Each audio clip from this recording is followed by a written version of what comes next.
ಚಿತ್ರರಂಗ ಯಾವತ್ತೂ ನನ್ನ ಮೊದಲನೆಯ ಆಯ್ಕೆ ಆಗಿರಲಿಲ್ಲ. ಆಕಸ್ಮಿಕವಾಗಿ ಚಿತ್ರರಂಗಕ್ಕೆ ಬಂದಿದ್ದು ನಾನು.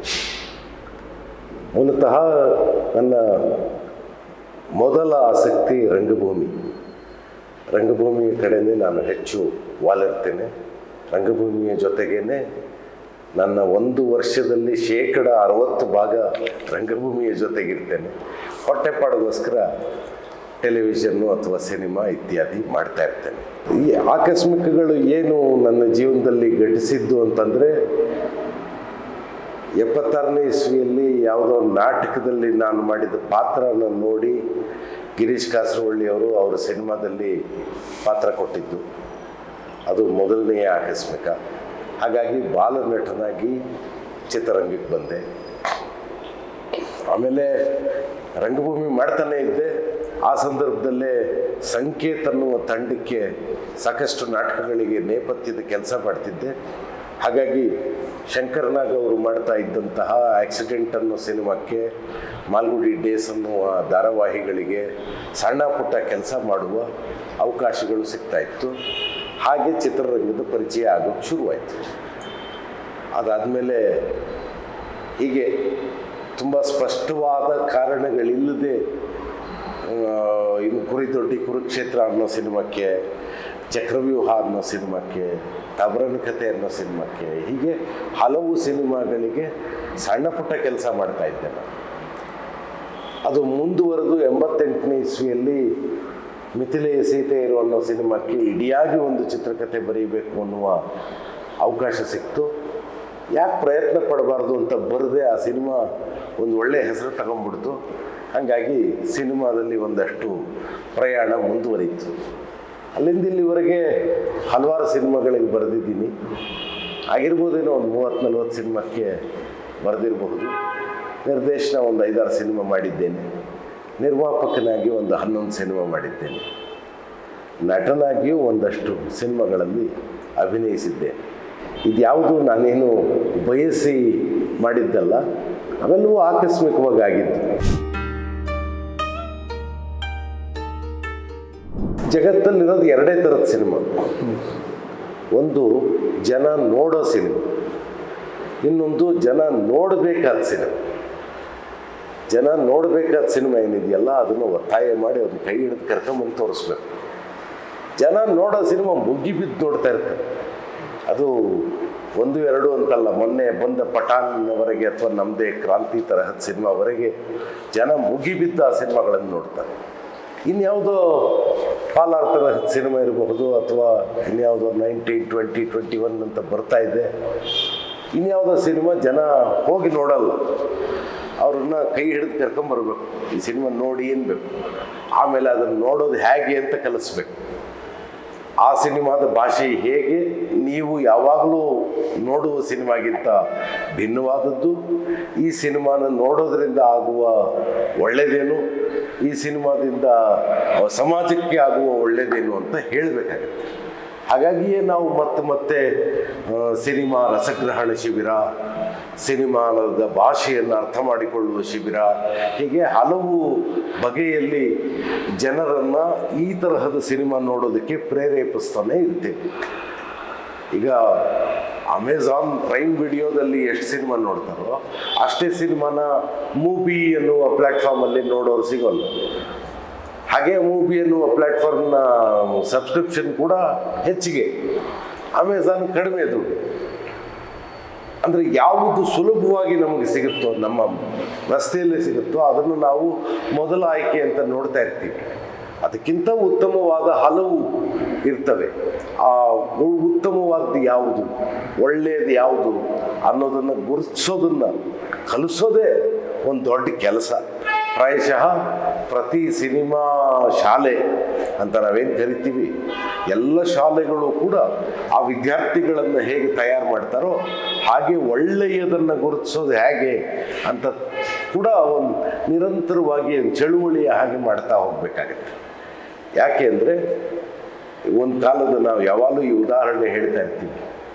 ಉಷಾ ನವರತ್ನರಾಮ್ ಅವರ ಕಾದಂಬರಿ ಒಂದು ಸಲಕ್ಕೆ ಮುದ್ರಣವಾದರೆ ಒಂದೇ ಸಲ ಒಂದು 10,000 ಕಾಪಿ ಮಾರಾಟ ಆಗ್ತಾಯಿತ್ತು. ಆದರೆ ಅದೇ ಸಮಯದಲ್ಲಿ ಶಿವರಾಮ್ ಕಾರಂತರ ಕಾದಂಬರಿಗಳು ಕೂಡ ಬರ್ತಾ ಇತ್ತು. ಶಿವರಾಮ್ ಕಾರಂತರ ಕಾದಂಬರಿ 1,000 ಪ್ರತಿ ಮಾರಾಟ ಆಗೋಕ್ಕೆ ಎಷ್ಟೋ ವರ್ಷ ಬೇಕಾಗುತ್ತೆ. ಅವತ್ತಿನಿಂದ ಇವತ್ತಿಗೆ ಅಂದರೆ ಸುಮಾರು ಒಂದು 30 ವರ್ಷದ ಅಂತರದ ಮಾತನ್ನು ಹೇಳ್ತಾ ಇದ್ದೀನಿ ನಾನು. ಇಷ್ಟು ವರ್ಷ ಆದಮೇಲೆ ಉಳ್ಕೊಂಡಿರೋದು ಯಾವುದು? ಶಿವರಾಮ್ ಕಾರಂತರ ಕಾದಂಬರಿ. ಹುಷಾರ್ ನವರತ್ನರಾಮ್ ಕಾದಂಬರಿ ಉಳ್ಕೊಂಡಿಲ್ಲ ಅಂತಲ್ಲ, ಅದನ್ನು ನಾವು ಕ್ಲಾಸಿಕ್ಸ್ನ ಪಟ್ಟಿಯಲ್ಲಿಡೋಲ್ಲ, ಒಳ್ಳೆಯ ಕಾದಂಬರಿಗಳ ಪಟ್ಟಿಯಲ್ಲಿಡೋಲ್ಲ, ಜನಪ್ರಿಯ ಮಾದರಿಯ ಕಾದಂಬರಿ ಅನ್ನುವ ಪಟ್ಟಿಯಲ್ಲಿಡ್ತೀವಿ. ಹಾಗಾಗಿ ಒಳ್ಳೆಯದು ಅನ್ನುವುದು ಬಹುಕಾಲ ನಮ್ಮ ಜೊತೆಗೆ ಉಳಿಯುವಂಥದ್ದು. ಮೇಲ್ಸ್ತರದ ಅಥವಾ ಸರ್ಫೇಸ್ ಲೆವೆಲ್ಲಿನ ಸಿನಿಮಾಗಳು ಆವತ್ತು ನೋಡ್ತೀವಿ, ಇವತ್ತು ಮರ್ತು ಹೋಗ್ಬಿಡ್ತೀವಿ. ಈ ವ್ಯತ್ಯಾಸ ಅರ್ಥ ಮಾಡ್ಕೋಬೇಕು. ಮತ್ತು ನಮಗೇನು ಒಳ್ಳೆಯದು, ನಮ್ಮ ಸಮಾಜಕ್ಕೇನು ಒಳ್ಳೆಯದು ಅನ್ನೋದನ್ನು ಗಮನಿಸ್ಕೊಂಡು ಸಿನಿಮಾ ನೋಡಬೇಕಾದ್ದು ಬಹಳ ಮುಖ್ಯ ಅಂತ ನಾನು ಭಾವಿಸ್ತೀನಿ. ಆ ನಿಟ್ಟಿನಲ್ಲೇ ನನಗೆ ತಿಳುವಳಿಕೆ ಬಂದಾಗಿಂದ ಈ ಕೆಲಸ ಮಾಡ್ತಾ ಇದ್ದೀವಿ. ಪ್ರಾಯಶಃ ಇನ್ನೂ ಒಂದಷ್ಟು ದಿವಸ ನೀವು ಎಲ್ಲ ದೊಡ್ಡವರಾಗಿ ನೀವು ಸಿನಿಮಾಗಳ ನಿರ್ದೇಶನ ಮಾಡೋ ಹೊತ್ತಿಗೆ ಕೂಡ ಇದೇ ಕೆಲಸ ಮಾಡಬೇಕಾಗುತ್ತೆ. ಒಳ್ಳೆಯದು ಅಂದರೆ ಏನು ಅಂತ ಜನಕ್ಕೆ ಹೇಳೋದೇ ಒಂದು ದೊಡ್ಡ ಕೆಲಸ. ತುಂಬ ಸಿನಿಮಾಗಳು ಇಷ್ಟವಾಗಿರ್ತವೆ ಬೇರೆ ಬೇರೆ ಕಾರಣಗಳಿಗೆ. ಒಂದೇ ಸಿನಿಮಾ ಅಂತ ಹೇಳೋದು ಕಷ್ಟ. ಅದು ಯಾವುದೋ ಯಾವತ್ತೋ ನೋಡಿದ ಪತೇರ್ ಪಾಂಚಾಲಿ ಇರಬಹುದು, ಅಥವಾ ಇನ್ಯಾವತ್ತೋ ನೋಡಿದ ವರ್ಜಿನ್ ಸ್ಪ್ರಿಂಗ್ ಅನ್ನುವ ಬರ್ಗ್ಮನ್ ಅನ್ನೋ ಸಿನಿಮಾ ಇರಬಹುದು, ಅಥವಾ ಒಮನ್ ಇನ್ ದಿ ಡ್ಯೂನ್ಸ್ ಅನ್ನುವ ಜಾಪನೀಸ್ ಸಿನಿಮಾ ಇರಬಹುದು. ಇವೆಲ್ಲವೂ ಹೊಸ ರೀತಿಯ ಪ್ರಯೋಗಗಳು. ಅಥವಾ ಕೆನ್ ಲೋಚ್ ಮಾಡಿದ ಸಿನಿಮಾಗಳಿರಬಹುದು. ಅವರು ಸದಾಕಾಲ ಮಧ್ಯಮ ವರ್ಗದ ಆರ್ಥಿಕ ಸಂಕಷ್ಟವನ್ನು ಕುರಿತೇ ಸಿನಿಮಾಗಳನ್ನು ಮಾಡುವ ನಿರ್ದೇಶಕ. ಆತನ ಸಿನಿಮಾಗಳ ಬಗ್ಗೆ ಚರ್ಚೆ ಮಾಡಬಹುದು. ಅಂದರೆ ಎಲ್ಲ ಕಾಲದಲ್ಲಿಯೂ ಒಳ್ಳೆಯದು ಅನ್ನುವುದು ಬರ್ತಾನೆ ಇರುತ್ತೆ. ಅದರ ಸಂಖ್ಯೆ ವ್ಯತ್ಯಾಸ ಆಗಬಹುದು. ಒಂದು ಸಲ 10 ಸಿನಿಮಾ ಬಂದಿರುತ್ತೆ, ಇನ್ನೊಂದು ಸಲ 2 ಸಿನಿಮಾ ಬಂದಿರುತ್ತೆ. ಆ 10, 2 ಇವುಗಳ ನಡುವೆ ನಮಗೆ ಈ ದೊಡ್ಡ ಸಂಖ್ಯೆಯ ಜನಪ್ರಿಯ ಸಿನಿಮಾಗಳು ಬಂದಿರ್ತಾವಲ್ಲ, ಅವುಗಳ ಮಧ್ಯೆ ಈ 10, 2 ಒಳ್ಳೆಯ ಸಿನಿಮಾನ ಆರಿಸಿ ಹುಡುಕಿ ತೆಗೆದು ನೋಡುವ ಕೆಲಸ ನಾವು ಮಾಡಬೇಕಾಗುತ್ತೆ.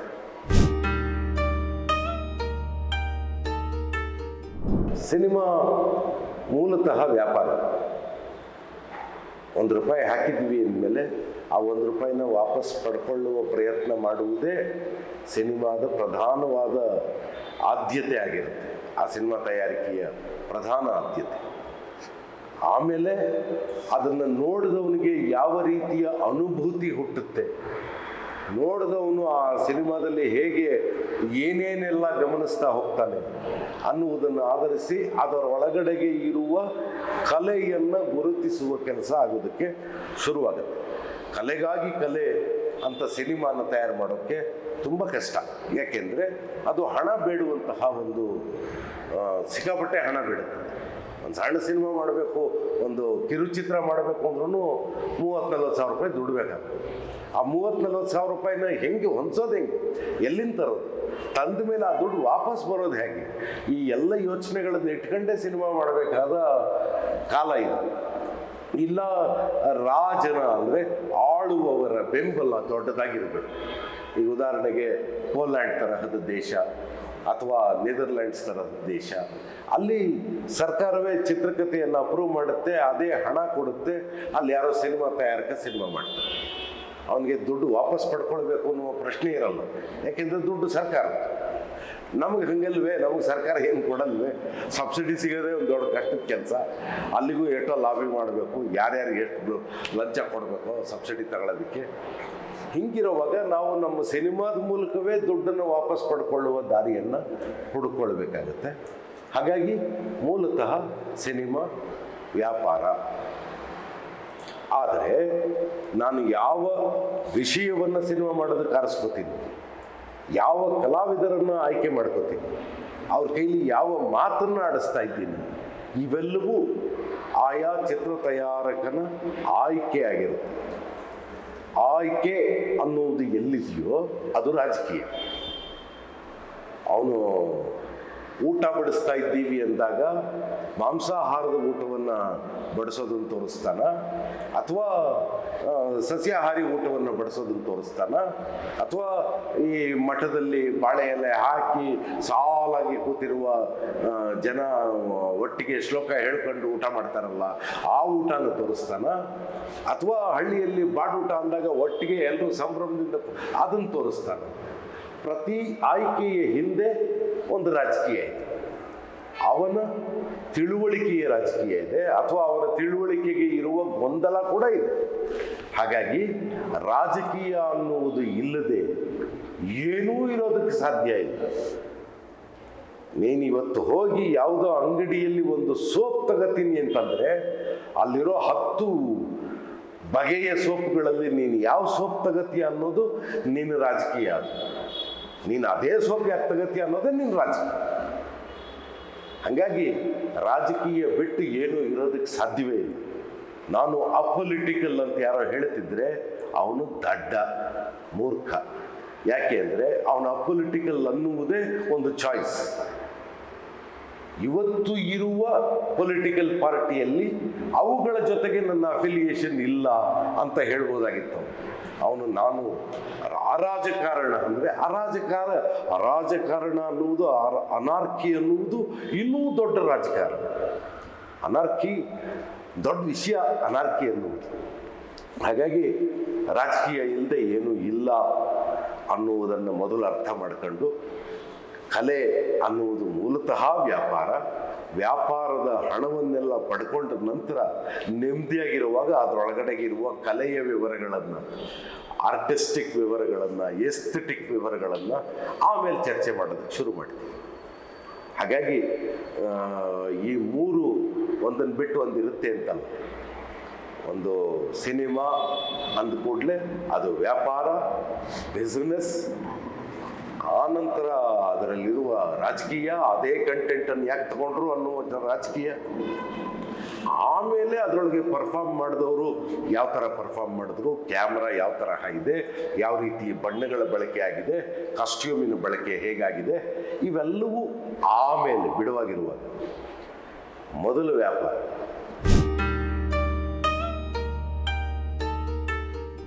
ಸಿನಿಮಾ ಅನ್ನುವುದು ಅತ್ಯಂತ ಪ್ರಬಲವಾದ ಮಾಧ್ಯಮ. ಯಾಕೆಂದರೆ ಒಂದು ವಾಕ್ಯ ಹೇಳುವುದು ಅಥವಾ ಒಂದು ಭಾಷಣ ಏನು ಮಾಡುತ್ತೋ ಆ ಕೆಲಸವನ್ನು ಅತ್ಯಂತ ಸುಲಭವಾಗಿ ಒಂದು ಸಿನಿಮಾ ಮಾಡೋದಕ್ಕೆ ಸಾಧ್ಯ. ಹಾಗಾಗಿ ಶಕ್ತಿಯುತವಾದ ಒಂದು ಸಿನಿಮಾ ಹಲವು ಒಳಿತುಗಳನ್ನು ಒಂದು ಸಮಾಜಕ್ಕೆ ಮಾಡೋದಕ್ಕೆ ಸಾಧ್ಯ. ಈಗ ತಮಿಳಿನಲ್ಲಿ ಪಾರಂಜಿತ್ ಅವರು ಮಾಡ್ತಿರುವ ಮತ್ತು ಅವ್ರ ಗೆಳೆಯರು ಮಾಡ್ತಿರುವ ಏನು ಬಿಡುದಲೆಯಿಂದ ಹಿಡಿದು ಇಲ್ಲಿವರೆಗೆ ಯಾವ್ಯಾವ ತರಹದ ಸಿನಿಮಾಗಳು ಬಂದಿದ್ದಾವೆ. ಮಾಡ್ತಾ ಇರುವ ಅಂಬೇಡ್ಕರ್ ಚಳುವಳಿಯನ್ನು ಮುಂದಕ್ಕೆ ತಗೊಂಡು ಹೋಗುವ ಪ್ರಯತ್ನ, ಅಥವಾ ಪೆರಿಯಾರ್ ಚಳುವಳಿಯನ್ನು ಮುಂದಕ್ಕೆ ತಗೊಂಡು ಹೋಗುವ ಪ್ರಯತ್ನ, ಅಥವಾ ಮಲಯಾಳದಲ್ಲಿ ಆಗ್ತಾ ಇರುವ ಸಂಪೂರ್ಣ ರಾಜಕೀಯ ಸಿನಿಮಾಗಳನ್ನು ಮಾಡುವ ಪ್ರಯತ್ನ, ಹೀಗೆ ಅಂದರೆ ಒಂದು ದಲಿತ ಅಸ್ಮಿತೆಯನ್ನು ತೋರಿಸುವ ಜಗತ್ತು ಒಂದು ಕಡೆಗಾದರೆ, ಮತ್ತೊಂದು ಕಡೆಗೆ ದಮನಿತರ ಅಸ್ಮಿತೆಯನ್ನು, ದಮನಿತರ ಕಷ್ಟಗಳನ್ನು ತೋರಿಸುವ ಜಗತ್ತನ್ನು ತೋರಿಸುವ ಪ್ರಯತ್ನವನ್ನು ಮಲಯಾಳಿ ಸಿನಿಮಾಗಳು ಮಾಡ್ತಿರೋದನ್ನು ಕೂಡ ನಾವು ನೋಡ್ತೀವಿ. ಅದೇ ತರಹದ ಪ್ರಯತ್ನ ಬೇರೆ ಬೇರೆ ರಾಜ್ಯದಲ್ಲಿ ಬೇರೆ ಬೇರೆ ಕ್ರಮದಲ್ಲಿ ಆಗ್ತಾ ಇದೆ. ಕನ್ನಡದಲ್ಲಿಯೂ ಆ ಥರದ ಹಲವು ಪ್ರಯತ್ನಗಳು. ಪೆದ್ರೋ ಅದೇ ತರಹದ ಒಬ್ಬ ಕನ್ವರ್ಟೆಡ್ ಕ್ರಿಶ್ಚಿಯನ್ ಆದವನ ಬದುಕಿನ ಸಂಕಟವನ್ನು ಹೇಳುವಂತಹ ಕತೆ. ಅದನ್ನು ಕತೆ ಅಂತ ನೋಡಬೇಕಾ, ಅನುಭವ ಅಂತ ಸ್ವೀಕರಿಸ್ಬೇಕಾ, ಇವೆಲ್ಲ ಪ್ರಶ್ನೆಗಳು ಆಮೇಲಿಂದ. ಆದರೆ ಈ ಎಲ್ಲವೂ ಕೂಡ ಒಂದು ಸಿನಿಮಾನ ಒಂದು ಮಾಧ್ಯಮವಾಗಿ ಬಳಸಿಕೊಳ್ಳುವ ಪ್ರಯತ್ನ. ಈಗ ಜನಗಣ ಮನ ಅನ್ನುವ ಮಲಯಾಳಂ ಸಿನಿಮಾ ನೋಡಿದವ್ರಿಗೆ ನೋಡಿದ ನಂತರ ನಾನು ಸಂವಿಧಾನ ಓದಬೇಕು ಅಂತ ಅವನಿಗೆ ಅನಿಸಿದ್ರೆ ಅದೇ ಆ ಸಿನಿಮಾದ ದೊಡ್ಡ ಲಾಭ. ಅಥವಾ ಜೈ ಭೀಮ್ ತರಹದ ಸಿನಿಮಾ ನೋಡಿದ ಯಾವುದೋ ದಲಿತ ಹೆಣ್ಣು ಮಗು ನಾನು ನಾಳೆಯಿಂದ ಶಾಲೆಗೆ ಹೋಗ್ತೀನಿ, ಅಕ್ಷರ ಕಲಿತೀನಿ ಅನ್ನೋ ಆಲೋಚನೆ ಮಾಡಿದ್ರೆ ಅದು ಆ ಸಿನಿಮಾದ ದೊಡ್ಡ ಸಾಧನೆ. ಅಥವಾ ಇನ್ಯಾರೋ ಮೇಲೆ ಇರುವ ಜನ, ಮೇಲ್ವರ್ಗದ ಜನ ಜೈ ಭೀಮ್ ಸಿನಿಮಾ ನೋಡಿದ ನಂತರ ದಮನಿತರಲ್ಲಿರುವ ಅಥವಾ ದಲಿತರನ್ನ ಯಾರನ್ನಾರು ಕೈ ಹಿಡಿದು ಕರ್ಕೊಂಬಂದು ಶಾಲೆಯ ಕುರ್ಚಿಯಲ್ಲಿ ಕೂರಿಸಿದ್ರೆ ಅದು ಆ ಸಿನಿಮಾ ಮಾಡಿದ ದೊಡ್ಡ ಸಾಧನೆ. ಆ ತರಹದ್ದು ಆಗ್ತಾನೇ ಇರ್ತದೆ, ನಿರಂತರವಾಗಿ ಆಗ್ತಾ ಇರುತ್ತೆ. ಎಷ್ಟು ಉದಾಹರಣೆ ಬೇಕಾದ್ರೂ ಹೇಳ್ಬೋದು. ತಣ್ಣೀರ್ ತರಹದ ಸಿನಿಮಾ ತಮಿಳಲ್ಲಿ ಬಂದ ಮೇಲೆ ಅದನ್ನು ನೋಡಿ, ಅದು ಮೂಲತಃ ನಾಟಕ ಆಗಿದ್ದಿದ್ದು, ಆಮೇಲೆ ಅದು ಸಿನಿಮಾ ಆಯಿತು. ಅದನ್ನು ನೋಡಿದ ಮೇಲೆ ಒಟ್ಟು ರಾಜಕಾರಣಿಗಳ ಬಗ್ಗೆ ಒಟ್ಟು ಒಂದು ಜನಾಭಿಪ್ರಾಯ ಮೂಡಿದ್ದು ಹೇಗೆ ಅನ್ನೋದನ್ನು ಚರ್ಚೆ ಮಾಡಬಹುದು. ಅಥವಾ ಸತ್ಯಜಿತ್ ರಾಯ್ ಅವರ ಮಹಾನಗರ ತರಹದ ಸಿನಿಮಾ ಹೇಗೆ ಅರ್ಬನೈಸೇಷನ್ ಅನ್ನೋದು ಮನುಷ್ಯನನ್ನು ಭ್ರಷ್ಟಾಚಾರಕ್ಕೆ ತಳ್ತಾ ಹೋಗುತ್ತೆ ಅನ್ನೋದನ್ನು ಹೇಳ್ತಾ ಇರುವ ಸಿನಿಮಾ ಇರಬಹುದು. ಹೀಗೆ ಹಲವು ಸಿನಿಮಾಗಳ ಉದಾಹರಣೆಯನ್ನು ಕೊಡಬಹುದು. ಸಿನಿಮಾ ಅತ್ಯಂತ ಪ್ರಬಲ ಮಾಧ್ಯಮ. ಅದು ಬಂಗಾರದ ಮನುಷ್ಯದ ಹಾಗೆ ಒಂದಷ್ಟು ಜನನ ವಾಪಸ್ಸು ರೈತ ಆಗೋದಕ್ಕೆ ಕಳಿಸ್ತು ಅನ್ನೋ ಹಾಗೆ, ಯಜಮಾನ ಅಂದರೆ ದರ್ಶನ್ ಅವರು ಮಾಡಿದ ಯಜಮಾನ ಒಂದಷ್ಟು ಜನರನ್ನ ಗಾಣದಲ್ಲಿ ಎಣ್ಣೆ ತೆಗಿತೀವಿ ಅನ್ನೋದಕ್ಕೆ ಪ್ರೇರೇಪಿಸ್ತು ಅಂದರೆ ಇನ್ಯಾವುದೋ ಸಿನಿಮಾ ಇನ್ನೇನೋ ಒಂದು ಮಾಡಿರ್ತದೆ. ಹಾಗೆ ಸಿನಿಮಾ ನೇರವಾಗಿ ಕೆಲಸ ಮಾಡದೇ ಇದ್ರು ಸಬ್ಕಾನ್ಷಿಯಸ್ ಲೆವೆಲಲ್ಲಿ ತುಂಬ ದೊಡ್ಡ ಕೆಲಸ ಮಾಡುತ್ತು. ಅದರಲ್ಲೂ ಸ್ಟಾರ್ಗಳು ಆ್ಯಕ್ಟ್ ಮಾಡಿರುವಂತಹ ಸಿನಿಮಾ ಇರ್ತವಲ್ಲ, ಅವು ಮಾಡುವ ಪರಿಣಾಮ ತುಂಬ ದೊಡ್ಡದೇ ಆಗಿರುತ್ತೆ.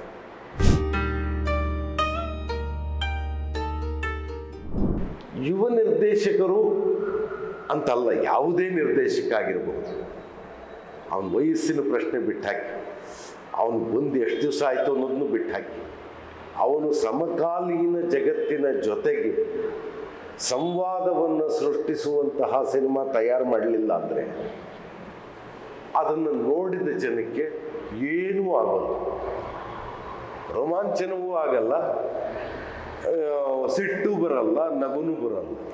ಹಾಗಾಗಿ ಸಮಕಾಲೀನತೆ ಅನ್ನುವುದು ಯಾವುದೇ ಕಲಾಭಿವ್ಯಕ್ತಿ ಅಂತ ನಾವೇನು ಕರಿತೀವೋ, ಪೀಸ್ ಆಫ್ ಆರ್ಟ್ ಅಂತ ನಾವೇನು ಕರಿತೀವೋ, ಅದರ ಬಹುಮುಖ್ಯವಾದ ಅಂಗ. ಅದು ಸಮಕಾಲೀನವಾದ ಜಗತ್ತಿನ ಜೊತೆಗೆ ಸ್ಪಂದಿಸಲೇಬೇಕು. ಈಗ ಇಲ್ಲೆಲ್ಲೋ ಗೋಡೆ ಮೇಲೆ ಯಾರೋ 2 ರೆಕ್ಕೆ ಬರೆದುಬಿಟ್ಟು ಮಧ್ಯ ಏನು ಚಿತ್ರ ಬರೆದಿಲ್ಲದೆ ಇದ್ದರೆ ಅವನು ಒಬ್ಬ ಭಾಳ ಇಂಟೆಲಿಜೆಂಟ್ ಆದ ಕಲಾವಿದ ಅಂತ. ಯಾಕೆ ಅಂದರೆ ಆ ರಸ್ತೆಯಲ್ಲಿ ಹೋಗುವ ಜನ ಎಲ್ಲ ಆ ರೆಕ್ಕೆಯ ಮಧ್ಯೆ ಕರೆಕ್ಟಾಗಿ ನಿಂತ್ಕೊಂಡು ಒಂದು ಫೋಟೋ ತೆಗೆಸ್ಕೊತಾರೆ. ಅಂದರೆ ಆ ರೆಕ್ಕೆಗೆ ದೇಹ ಬಂತು, ರೆಕ್ಕೆಗೆ ದೇಹವನ್ನು ಜನರೇ ಕೊಡಬೇಕು ಅನ್ನೋದನ್ನ ಆ ಕಲಾವಿದ ಸರಳವಾಗಿ ದಾಟಿಸ್ತಾ ಇದ್ದ ಅಲ್ವಾ. ಹಾಗಾಗಿ ಸಮಕಾಲೀನತೆ ಅನ್ನುವುದು ಅನಿವಾರ್ಯ. ಅದು ಯಾವುದೇ ಸಿನಿಮಾನ ನೀವು ತಗೊಂಡು ಚರ್ಚೆ ಮಾಡ್ಬೋದು, ಯಾವುದೇ ಪೀಸ್ ಆಫ್ ಆರ್ಟ್ನ ನೀವು ತಗೊಂಡು ಚರ್ಚೆ ಮಾಡ್ಬೋದು. ಬಾದಲ್ ನಂಜುಂಡಸ್ವಾಮಿ ಮಾಡಿದ ಮೂನ್ ವಾಕರ್ ಅಂತ ಬೆಂಗಳೂರಿನಲ್ಲಿ ಕಿತ್ತು ಹೋದ ರಸ್ತೆಗಳನ್ನು ಇಟ್ಕೊಂಡು ಅದರ ಮೇಲೆ ಅವನು ಮೂನ್ ವಾಕರ್ ಅಂತ ಮಾಡಿದ್ದು ಇಡೀ ಜಗತ್ತಿನಾದ್ಯಂತ ಯಾಕೆ ಚರ್ಚೆ ಆಯಿತು ಅಂದರೆ ರಸ್ತೆ ಚೆನ್ನಾಗಿಲ್ಲ ಅನ್ನೋದನ್ನು ಚರ್ಚೆ ಮಾಡೋಕ್ಕೆ ಮೂನ್ ವಾಕ್ ಅನ್ನೋದನ್ನು ಇಟ್ಕೊಂಡು ಅವನು ಒಂದು ಪೀಸ್ ಆಫ್ ಆರ್ಟ್ ಮಾಡಿದ್ದ. ಹಾಗಾಗಿ ಅದು ಸಮಕಾಲೀನವೂ ಹೌದು, ಪ್ರಶ್ನೆ ಎತ್ತುವಂತಹ ಕಲೆಯೂ ಹೌದು. ಹಾಗೆ ಯಾವುದೇ ವ್ಯಕ್ತಿ ಆಗಿರ್ಬೋದು, ಅವನು ಯಾವುದೇ ವಯಸ್ಸಿನವನಾಗಿರ್ಬೋದು, ಅವನು ಮಾಡುವ ಪೀಸ್ ಆಫ್ ಆರ್ಟ್ ಅದು ಸಮಕಾಲೀನವಾಗಿದ್ದಾಗ ಮಾತ್ರ ಮತ್ತೊಬ್ಬ ವ್ಯಕ್ತಿಯಲ್ಲಿ ಪ್ರತಿಕ್ರಿಯೆಯನ್ನು, ಅನುಭೂತಿಯನ್ನು, ಪರಿಣಾಮವನ್ನು ಸೃಷ್ಟಿಸುತ್ತೆ.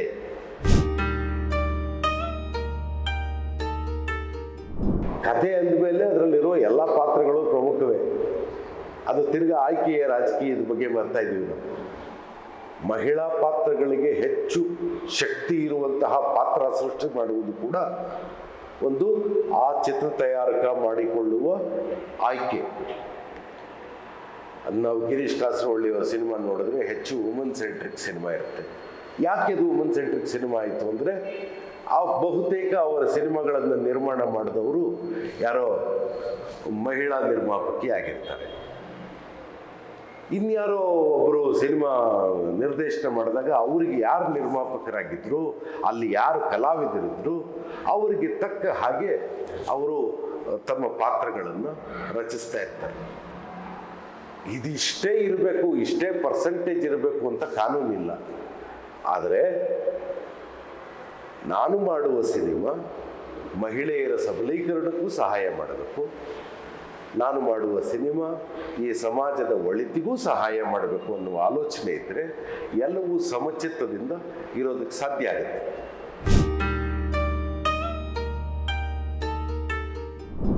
ಮುಂದಿನ ಸಿನಿಮಾ ಅನ್ನೋದು ಇಂಥದ್ದೇ ಅಂತ ಇನ್ನೂ ನಿಗದಿಯಾಗಿಲ್ಲ. ಬರ್ಕೊಂಡಿದ್ದೀವಿ ಏನೇನೇನೇನು. ರೈತರು ಮತ್ತು ನೀರು ಈ ವಿಷಯವನ್ನು ಕುರಿತು ಒಂದು ಸಬ್ಜೆಕ್ಟ್ ಮಾಡಿದ್ದೀವಿ. ಕ್ರಿಮಿನಾಶಕ ಮತ್ತು ಬೆಳೆ ಇವುಗಳನ್ನು ಕುರಿತು ಒಂದು ಸಬ್ಜೆಕ್ಟ್ ಮಾಡಿದ್ದೀವಿ. ಇವೆಲ್ಲವೂ ಫೀಚರ್ ಫಿಲ್ಮ್ ಆಗಿ. ಮತ್ತು ಇದರಲ್ಲಿ ಯಾವುದಕ್ಕೆ ನಮ್ಮ ಕಂಪನಿ ಅಥವಾ ನಾವು ಯಾವ ಕಂಪನಿಗೆ ಸಿನಿಮಾ ಮಾಡಬೇಕು ಅಂತ ಅನ್ಕೋತೀವೋ ಅವರು ಎಷ್ಟು ಹಣ ಕೊಡ್ತಾರೆ ಅನ್ನೋದನ್ನು ಆಧರಿಸಿ ಆ ಮುಂದಿನ ಪ್ರಾಜೆಕ್ಟ್ ಯಾವುದು ಅನ್ನೋದು ತೀರ್ಮಾನ ಆಗುತ್ತೆ. ಓಕೆ, ಹಾಕಿದ ಹಣವನ್ನು ವಾಪಸ್ಸು ತೆಗೆಯುವ ಪ್ರಾಜೆಕ್ಟ್ಗೆ ಆ ಜನ ದುಡ್ಡು ಕೊಡೋದು. ಹಾಗಾಗಿ ನಾವು ಬರ್ಕೊಂಡಿರೋ ಕಥೆನ ಹಣ ವಾಪಸ್ ಬರೋದಕ್ಕೆ ನಾವೇನು ಮಾಡಬೇಕು ಅನ್ನುವ ದಾರಿನೂ ಆಲೋಚನೆ ಮಾಡಿ ಆಮೇಲೆ ಸಿನಿಮಾ ಮಾಡೋಕ್ಕೆ ಹೊರಟು. ಇದಲ್ಲದೆ ಏನೋ ನಾಟಕ ರಂಗಭೂಮಿಗೆ ಸಂಬಂಧಪಟ್ಟಿದ್ದೇನೇನು ಮಾಡ್ತಾ ಇದ್ದೀನಿ, ಹೊಸ ನಾಟಕ ಬರೆದಿದ್ದೀನಿ, ಇನ್ಯಾರಿಗೋ ನಾಟಕ ಡೈರೆಕ್ಟ್ ಮಾಡ್ತೀನಿ ಅಂತ ಒಪ್ಕೊಂಡಿದ್ದೀನಿ. ಶ್ರೀರಂಗಪಟ್ಟಣದ ಹತ್ತಿರ ಒಂದು ಜಾಗದಲ್ಲಿ ನಾಟಕ ರಿಹರ್ಸಲ್ ಮಾಡೋದಕ್ಕೇ ಒಂದು ಪ್ರತ್ಯೇಕವಾದ ಜಾಗ ಮಾಡಬೇಕು ಅಂತ ಹೇಳಿ ನಾನು ಮತ್ತು ಪ್ರಕಾಶ್ ರೈ ಸೇರಿ ಒಂದು ಜಾಗ ಮಾಡಿದ್ದೀನಿ.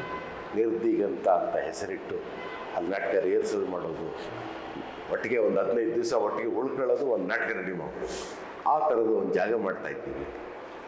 ಇದೆಲ್ಲ ಏನೇನೋ ಕನಸುಗಳು, ಇದೇನು ಮುಗಿದೇ ಇರುವ ಕನಸು. ಒಂದಾದ್ಮೇಲೆ ಒಂದು ಮಾಡ್ತಾ ಇರೋದು ನಮ್ಮ ಕೈಲಿ ಎಷ್ಟಾಗುತ್ತೋ ಅಷ್ಟು ಮಾಡೋದು. ಹಾಗಂತ ನಾನು ಮಾಡಿ ನನ್ನ ಕಾಲ ಮುಗಿದೋದ್ಮೇಲೆ ಸುಮ್ಮನಿರಬೇಕು ಅಂತಲ್ಲ, ನೀವು ಆ ಕೆಲಸ ಮುಂದುವರಿಸ್ಬೇಕು, ಮತ್ತೊಬ್ಬರು ಆ ಕೆಲಸ ಮುಂದುವರಿಸ್ಬೇಕು. ಅದು ಜಗದ ಜಲಗಾರ ಅನ್ನುವುದು ನಿರಂತರವಾಗಿ ಆಗಬೇಕಾದ ಕೆಲಸ. ಕೆಟ್ಟದ್ದನ್ನ ಕಸ ಗುಡಿಸಿ ಪಕ್ಕಕ್ಕೆ ತೆಗಿಬೇಕು, ಒಳ್ಳೆಯದನ್ನ ಜನಕ್ಕೆ ಕಾಣೋಂಗೆ ಇಡಬೇಕು, ಅಷ್ಟೇ.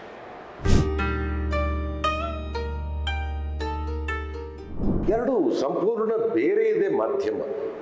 ರಂಗಭೂಮಿಯೇ ಬೇರೆ ಮಾಧ್ಯಮ, ಸಿನಿಮಾನೇ ಬೇರೆ ಮಾಧ್ಯಮ, ಟೆಲಿವಿಷನ್ ಅನ್ನೋದೇ ಬೇರೆ ಮಾಧ್ಯಮ. ಈ ರಂಗಭೂಮಿಯ ಅನುಭವದಿಂದ ನಾನು ಸಿನಿಮಾ ಮಾಡ್ತೀನಿ ಅನ್ನೋದು ಸಾಧ್ಯ ಇಲ್ಲ. ರಂಗಭೂಮಿಯ ಭಾಷೆನೇ ಬೇರೆ, ಸಿನಿಮಾದ ಭಾಷೆನೇ ಬೇರೆ.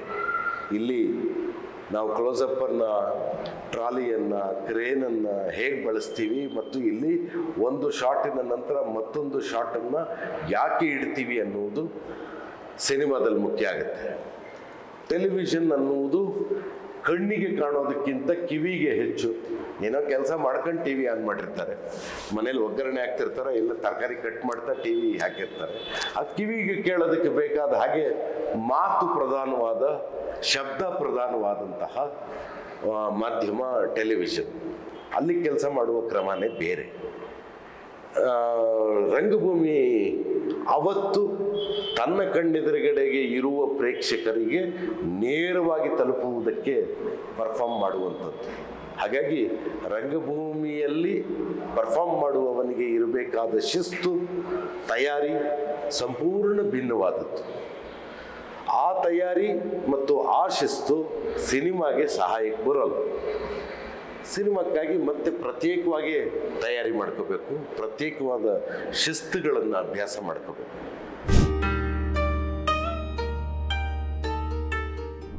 ಆಪ್ತ ಅಂತಲ್ಲ, ನಮ್ಗೆ ಯಾವ ಮಾಧ್ಯಮ ಯಾವಾಗ ಸಿಕ್ಕುತ್ತೋ, ಯಾವುದೋ ಕಾರಣಕ್ಕೆ ನಿಮಗೊಂದು ಜವಾಬ್ದಾರಿ ಕೊಟ್ಟಿರ್ತಾರೆ. ಈಗ ಅದು ಕಿರುತೆರೆಯ ಒಂದು ಧಾರಾವಾಹಿನೇ ಮಾಡು ಅಂತ ಹೇಳಿರಬಹುದು. ನನ್ನ ಹತ್ರ ಇರುವ ಕಥೆಯನ್ನು ಅಷ್ಟೇ ಪ್ರೀತಿಯಿಂದ, ಅಷ್ಟೇ ತನ್ಮಯತೆಯಿಂದ, ಅಷ್ಟೇ ಗಾಢವಾದ ಪರಿಣಾಮ ಮೂಡುವ ಹಾಗೆ ಕಿರುತೆರೆಗೂ ಸಿದ್ಧಪಡಿಸ್ಬೇಕು. ಅಲ್ಲೇನಾದರೂ ತನ್ಮಯತೆಯನ್ನ, ಪ್ರೀತಿಯನ್ನ ಕಳ್ಕೊಂಡು ಇದಿಷ್ಟೇ ಅಂತ ನಾನು ಮಾಡಿದ್ರೆ ಆ ಕೆಲಸ ಹಾಳಾಗುತ್ತೆ. ಹಾಗೇ ಒಂದು ಸಿನಿಮಾ ಮಾಡುವಾಗಲೂ ಅಷ್ಟೇ ತನ್ಮಯತೆ ಬೇಕಾಗುತ್ತೆ. ಯಾವುದೇ ಮಾಧ್ಯಮದಲ್ಲಿ ನೀವು ಕೆಲಸ ಮಾಡ್ತಿದ್ರು ಆ ಮಾಧ್ಯಮವನ್ನ ಮೇಲೆ ಸಂಪೂರ್ಣ ಮಾಧ್ಯಮದ ಮೇಲೆ ಹಿಡಿತವನ್ನು ಸಾಧಿಸಬೇಕಾದ್ದು ತಯಾರು ಮಾಡುವವನ ಜವಾಬ್ದಾರಿ. ಇಲ್ದಿದ್ರೆ ನೀವು ಮಾಡಿದ ಕಿರುತೆರೆಯ ಧಾರಾವಾಹಿಗೆ ಬೇಕಾದ TRP ಬರೋಲ್ಲ, TRP ಬರೆದಿದ್ರೆ ನಿಮಗೆ ಬೇಕಾದ ಹಣ ಬರೋಲ್ಲ, ಹಣ ಬರೆದಿದ್ರೆ ನೀವು ಹಸ್ಕೊಂಡಿರ್ತೀರಿ. ಎಲ್ಲವೂ ಅಂತಿಮವಾಗಿ ಹಸಿವು ಅನ್ನೋದಕ್ಕೆ ಬರ್ತದಲ್ಲ, ಈ ಹಸಿವನ್ನು ತುಂಬಿಸಿಕೊಳ್ಳೋಕೆ ಮಾಡುವ ಕೆಲಸ ಸಂಪೂರ್ಣ ತನ್ಮಯತೆಯಿಂದ ಪೂರ್ಣ ಪ್ರಮಾಣದ ಎಫರ್ಟ್ನ ಜೊತೆಗೆ ಆಗಬೇಕು.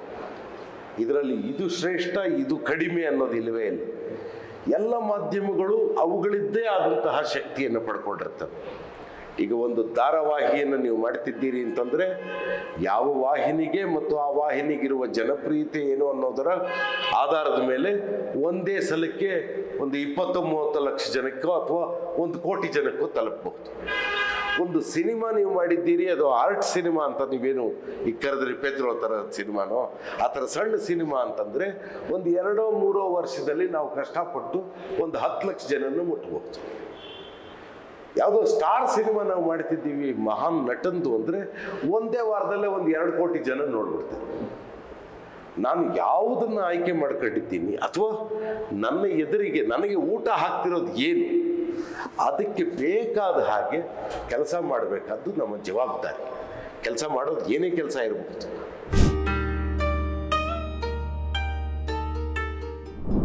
ರಂಗಭೂಮಿಯಲ್ಲೂ ಜೀವನ ಮಾಡೋದಕ್ಕೆ ಸಾಧ್ಯ ಇದೆ. ಇವತ್ತು ಆ ತರಹದ ಹಲವು ಅನುಕೂಲಗಳು ಕಳೆದ 16 ವರ್ಷದಿಂದ ಬಂದಿದ್ದ. ರೆಪರೇಟರಿ ಅಂತ ಮಾಡ್ಕೋಬಹುದು. ಒಂದು 6 ಜನ ಸೇರಿಕೊಂಡು ಒಂದು ತಂಡ ಮಾಡಿಕೊಂಡು 6 ಜನಕ್ಕೆ ಒಬ್ಬೊಬ್ಬರಿಗೆ ನಾನು ಒಂದು ಶೋಗೆ 500 ರೂಪಾಯೋ 600 ರೂಪಾಯೋ ಕೊಡ್ತೀನಿ ಅನ್ನೋ ಹಾಗೆ ಫಿಕ್ಸ್ ಮಾಡಿಕೊಂಡು ಬೇರೆ ಬೇರೆ ಕಡೆ ನಾಟಕ ಮಾಡಿ ನಾಟಕದಲ್ಲಿ ಅವತ್ತವತ್ತು ಬಂದ ಆದಾಯದಲ್ಲೇ ರಂಗಭೂಮಿ ಮಾಡ್ತಾ ಇರುವ ತುಂಬ ಜನ ಇದ್ದಾರೆ. ಮಹದೇವ ಹಡಪದ್ ಅನ್ನುವ ಧಾರವಾಡದ ಹತ್ರ ಇರುವ ಒಂದು ತಂಡ, ಅಂದರೆ ಮಹದೇವ ಹಡಪದ್ದವರು ಆ ತಂಡದ ಮುಖ್ಯಸ್ಥರು. ಅವರು ಮಾಡ್ತಿರೋ ಜನಮನದ ಆಟ ಅಂತಲೂ ಏನೋ ಅದರ ಹೆಸರು. ಅವರು ಒಂದು 5-6 ಎಕರೆ ಭೂಮಿ ತಗೊಂಡು ಬೆಳಗ್ಗೆ ಹೊತ್ತು ಎಲ್ಲರೂ ಕೃಷಿ ಕೆಲಸ ಮಾಡ್ತಾರೆ. ಎಲ್ಲ ರಂಗಭೂಮಿಯವರು ಸಂಜೆ ಹೊತ್ತು ನಾಟಕ ಮಾಡ್ತಾರೆ. ನಾಟಕದಿಂದ ನಮ್ಗೆ ಆದಾಯ ಬೇಡ, ಈ ಕೃಷಿಯಿಂದ ನಮ್ಗೆ ಆದಾಯ ಬರುತ್ತೆ. ಈ ನಾಟಕಕ್ಕೆ ನಾವೇನು ಹಾಕಿದ್ದೀವೋ ಅಷ್ಟು ದುಡ್ಡನ್ನು ಮಾತ್ರ ನಾವು ಎತ್ಕೊಂಡ್ರೆ ಸಾಕು ಅಂತ ನಾಟಕ ಮಾಡ್ತಾರೆ. ಆ ತರಹ ಸುಮಾರು ತಂಡಗಳಿದ್ದಾವೆ. ಈಗ ಬೆಂಗಳೂರು ಪ್ಲೇಯರ್ಸ್ ಅಂತ ಒಂದು ತಂಡ, ವೆಂಕಟೇಶ್ ಪ್ರಸಾದ್ ಮುಂತಾದವರು ನಟಿಸ್ತಾರೆ. ಆ ತಂಡದಲ್ಲಿ ಯಾವುದೇ ನಾಟಕ ಯಾರೇ ಪಾತ್ರಧಾರಿ ಅಭಿನಯಿಸಿದ್ರು ಅವನಿಗೆ ಇಷ್ಟು ಅಂತ ಸಂಬಳ ನಿಗದಿಯಾಗಿರುತ್ತೆ. ಆ ಸಂಬಳ ಕೊಡ್ತಾರೆ. ಹಾಗಾಗಿ ಆ್ಯಕ್ಟ್ ಮಾಡಿಕೊಂಡೆ ಅಥವಾ ಬ್ಯಾಕ್ ಸ್ಟೇಜಲ್ಲಿ ನೇಪಥ್ಯದಲ್ಲಿ ಕೆಲಸ ಮಾಡಿಕೊಂಡೆ ರಂಗಭೂಮಿಯಲ್ಲಿ ಬದುಕ್ತಾ ಇರುವ ದೊಡ್ಡ ಜನಸಂಖ್ಯೆ ಇದೆ, ಕರ್ನಾಟಕದಲ್ಲಿದೆ. ಸಾಧ್ಯ. ಹಾಗೆ ಸಿನಿಮಾದಲ್ಲಿ ಕೂಡ ಕೆಲಸ ಮಾಡಿ ಸಂಬಳ ಇಲ್ಲದೆ ಇರುವ ಜನನೂ ಬೇಕಾದಷ್ಟು ಜನ ಇದ್ದಾರೆ. ಎಲ್ಲ ಸಿನಿಮಾದವರು ಸಂಬಳ ಕೊಡ್ತಾರೆ ಅಂತ ಹೇಳಕ್ಕೆ ಬರಲ್ಲ. ಥ್ಯಾಂಕ್ ಯು ಅಂತ ಹೇಳುವ ದೊಡ್ಡ ಕಂಪ್ನಿಗಳು ಬೇಕಾದಷ್ಟು ಇರ್ತವೆ. ನಿಮ್ಮ ಕೈ ಕೆಲಸ ಮಾಡಿಸ್ಕೊಂಡು ಕಾಸು ಕೊಡದೇ ಇರುವ ಕಂಪ್ನಿಗಳು ಇರ್ತವೆ. ಆಮೇಲೆ ವರ್ಷಾನುಗಟ್ಟಲೆ ಅವ್ರ ಮನೆ ಬಾಗಿಲು ಅಲಿಬೇಕಾದಂಥ ಪರಿಸ್ಥಿತಿನೂ ಬರ್ತದೆ. ಯಾಕೆ ಅಂದರೆ ಸಿನಿಮಾದಲ್ಲಿ, ಕನ್ನಡ ಸಿನಿಮಾದಲ್ಲಿ ವರ್ಷಕ್ಕೆ ಮೊನ್ನೆ 2022ರಲ್ಲಿ ಸೆನ್ಸಾರ್ ಆದ ಒಟ್ಟು ಸಿನಿಮಾಗಳ ಸಂಖ್ಯೆ 340. ಅದರಲ್ಲಿ ಬಿಡುಗಡೆಯಾದ ಸಿನಿಮಾಗಳ ಸಂಖ್ಯೆ 204. ಅದರಲ್ಲಿ ಯಶಸ್ವಿಯಾದ ಸಿನಿಮಾಗಳ ಸಂಖ್ಯೆ 6. 204 ಸಿನಿಮಾಗೆ 6 ಸಿನಿಮಾ ಯಶಸ್ವಿ ಆದರೆ ಇನ್ನು ಉಳಿದ ಸಿನಿಮಾದವರೆಲ್ಲ ಮೈನಸ್ ಲೆಕ್ಕದವ್ರು. ಈ ಮೈನಸ್ ಲೆಕ್ಕದವರು ಸಂಬಳ ಎಲ್ಲಿ ಕೊಟ್ಟಾರೋ?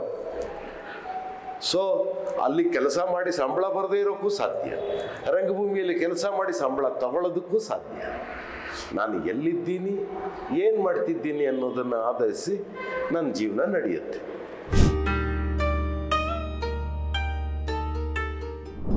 ಮಾಡ್ತೀನಿ, ಆದರೆ ನಿರ್ದೇಶಕ ಆಗಿ ಅಲ್ಲ, ನಿರ್ಮಾಪಕ ಆಗಿ. ಆಲ್ರೆಡಿ ನಿರ್ಮಾಪಕರಾಗಿ. ಯಾಕೆ ಅಂದರೆ ನಾನು ಮಾಡಬೇಕಾದ ಸಿನಿಮಾಕ್ಕೆ ಮೂಲಧನವನ್ನು ಹುಟ್ಟಿಸುವುದಕ್ಕೆ ಲಾಭ ತರುವ ಸಿನಿಮಾ ಮಾಡಲೇಬೇಕು. ನಾನು ಅಲ್ಲಿ ಬಂದ ಲಾಭನ ನಷ್ಟ ಮಾಡ್ಕೊಳ್ಳೋಕೆ ಈ ಸಿನಿಮಾ ಮಾಡಿ, ಅರ್ಥ ಆಯ್ತಾ? ಇಲ್ಲಿ ಸಂಪಾದನೆ ಮಾಡೋದು, ಇಲ್ಲಿ ಈ ಥರದ ಖರ್ಚು ಮಾಡೋದು.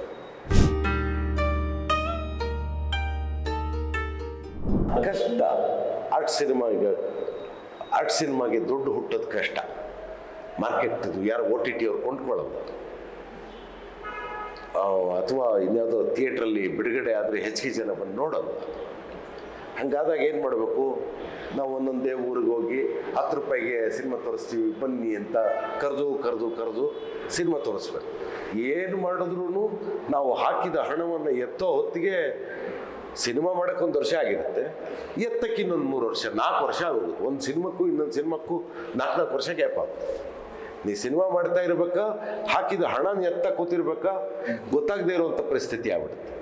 ಹಾಗಾಗಿ ಒಂದು ಯಶಸ್ವಿ ಸಿನಿಮಾನ ಮಾಡಿ, ಲಾಭ ಬರುವ ಸಿನಿಮಾನ ಮಾಡಿ, ಅದರಲ್ಲಿ ಬಂದ ಓವರ್ಫ್ಲೋ ಅಂತ ಏನಿರುತ್ತಲ್ಲ, ಹೆಚ್ಚುವರಿ ಹಣ ಅಂತ ಇರುತ್ತಲ್ಲ, ನಮ್ಮದು ಅಂತೇನೋ ಒಂದು ಸಂಬಳ ಇರುತ್ತಲ್ಲ, ಆ ಸಂಬಳದ ದುಡ್ಡನ್ನು ಎತ್ತಿಟ್ಕೊಂಡು ದುಡ್ಡು ಕಳ್ಕೊಳ್ಳೋ ಸಿನಿಮಾ ಮಾಡೋದು ನಮ್ಮ ಖುಷಿಗೆ.